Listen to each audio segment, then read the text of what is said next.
Darling Prabhas fans ఆకలి తీర్చేశాడు. సలార్ దెబ్బకు థియేటర్లన్నీ mass మేనియాతో హోరెత్తిపోతున్నాయి. అయితే థియేటర్లలో సలార్ పార్ట్ 1 చూసిన తర్వాత కొందరు ఫుల్ జోష్లో ఉండగా మరికొందరు మాత్రం కథ విషయంలో కాస్త డిసప్పాయింట్మెంట్ అయ్యారు. అయితే అసలు స్టోరీ అంతా సీక్వెల్లోనే ఉందని తెలుస్తోంది. ఇంతకీ ఆ స్టోరీ ఏంటంటే, గత కొన్నాళ్ళ నుంచి సీక్వెల్ ట్రెండ్ అనేది కొనసాగుతుంది. సలార్ని కూడా అలా 2 భాగాలుగా విడగొట్టారు. అయితే తాజాగా రిలీజ్ అయిన పార్ట్ 1లో దేవ పాత్రలో ప్రభాస్ని చూపించారు.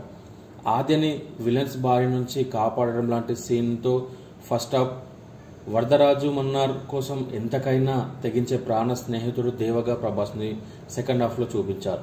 చివరిలో సీక్వెల్కి సలార్ పర్వం అనే క్రేజీ టైటిల్ ఫిక్స్ చేశారు.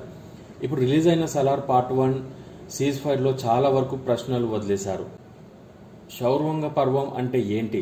బెస్ట్ ఫ్రెండ్స్ అయిన దేవ వరద ఎందుకు బద్ద శత్రువులుగా మారారు? కాన్సర్ సామ్రాజ్యాన్ని ఎవరు కింగ్ అవుతారు? ఆద్యని ప్రభాస్ ఎందుకు రక్షిస్తున్నాడు? ప్రభాస్ తల్లి అతడిని ఎందుకు కట్టడి చేస్తుంది?